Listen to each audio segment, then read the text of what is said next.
इस वीडियो को देखने से पहले हम आपको सलाह देंगे कि आप इस कहानी का पहला भाग जरूर देखें। लिंक आपको डिस्क्रिप्शन में मिल जाएगा। वैभव की बातें सुनकर उद्धम सिंह और उसकी पत्नी बेहद परेशान हो गए। चूंकि वो बेंगलुरु जैसे विकसित शहर में रहते थे, इसलिए वहाँ ऐसा कोई नहीं था जो उनकी और वैभव की बातों पर यकीन करता।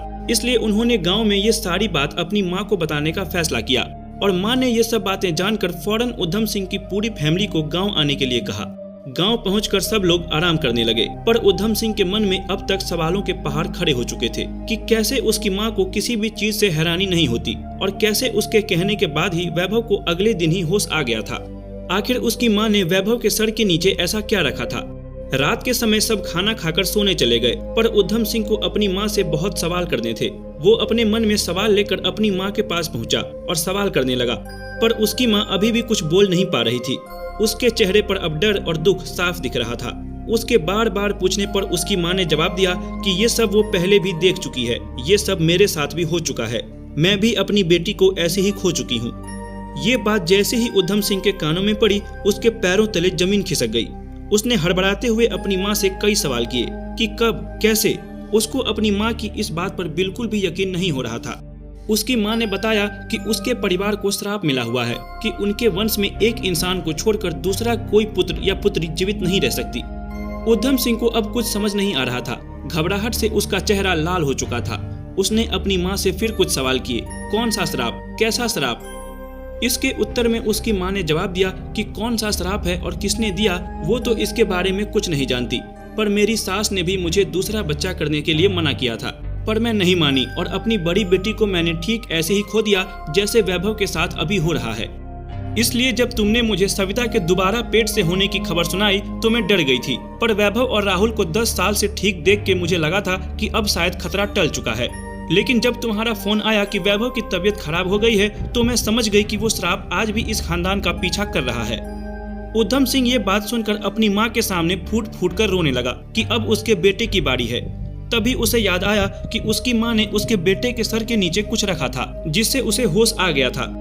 जब उसने अपनी मां से इसके बारे में पूछा तो उसने बताया कि वो गांव के पुराने पंडित जी से महामृत्युंजय जाप में अभिमंत्रित करके रुद्राक्ष को रख दिया था, जिससे वैभव को होश आ गया, पर उसकी जान को अभी भी खतरा है।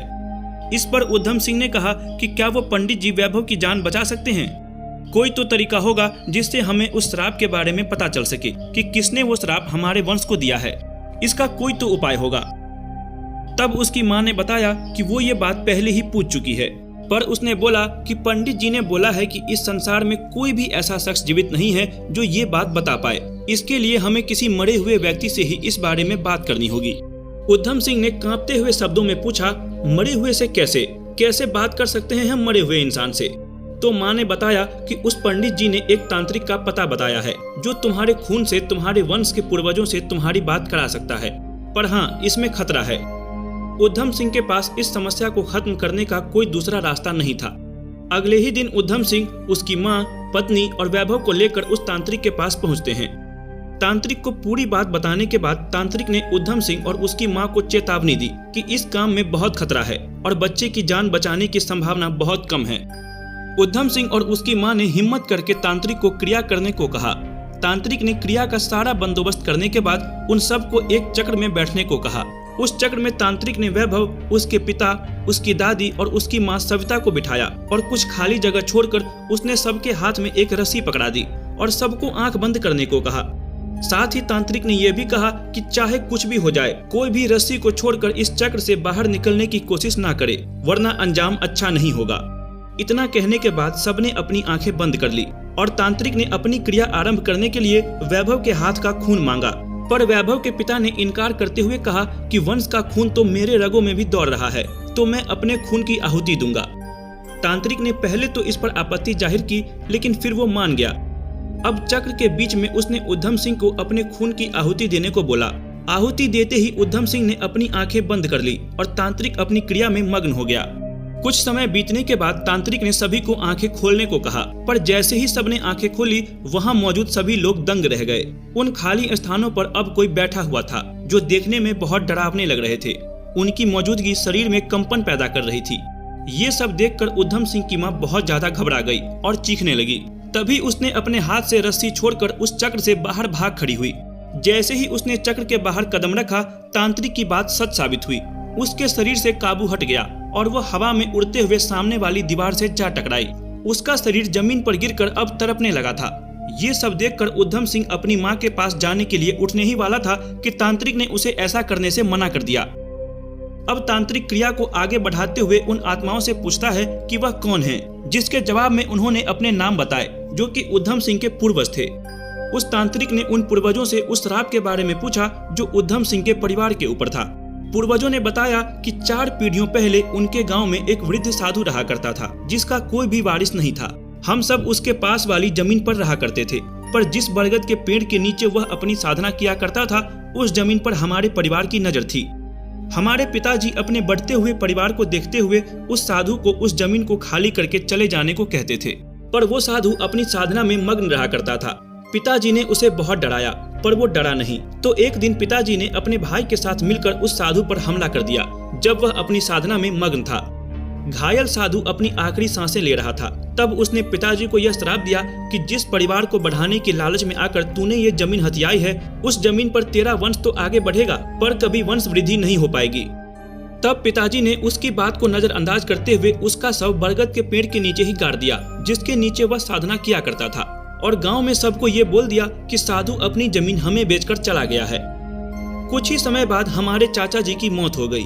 फिर कुछ समय के बाद मेरे बड़े भाई की भी मौत हो गई, और तब से ये सिलसिला निरंतर चलता आ रहा है। वंश में केवल एक ही वृद्धि होती है, जिससे वंश आगे तो बढ़ रहा है परंतु फल नहीं रहा।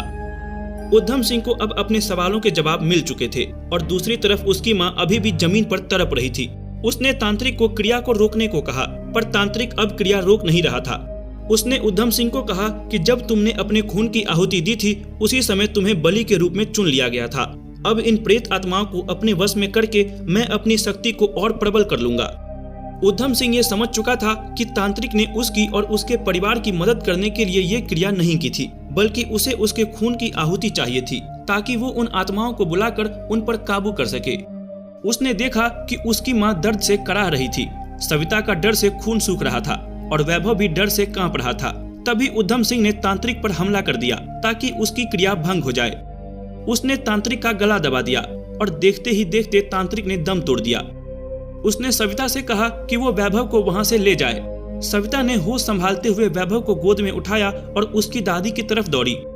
उद्धम सिंह को लगा कि अब सब कुछ ठीक हो चुका है, उसके बीवी बच्चे अब सुरक्षित हैं, परंतु उसके खून की आहुति अब स्वीकार हो चुकी थी। उसने जैसे ही चक्र के बाहर कदम रखा, उसके प्राण भी उसी समय निकल गए। सविता का ये देखकर रो रो कर बुरा हाल हो चुका था। उसने उद्धम की मां को उठाने की बहुत कोशिश की, पर उसकी मां अब अपने होशो हवास खो चुकी थी। वो कुछ न कुछ बड़बड़ाए जा रही थी। कुछ समय के बाद उसने वैभव की दादी को मेंटल हॉस्पिटल में एडमिट करा दिया, और जिस जमीन पर उद्धम सिंह का घर था, उस जगह पे बहुत बड़ी पूजा करवा के उस वृद्ध साधु की समाधि बनवा दी, और हमेशा हमेशा के लिए जोशी मठ को छोड़कर बेंगलोर चली गई। दोस्तों, आपको ये कहानी कैसी लगी? अगर आपको ये कहानी पसंद आई हो तो हमारे इस वीडियो को लाइक जरूर करें, और साथ ही साथ अपने परिवार और दोस्तों में इस वीडियो को शेयर जरूर करें।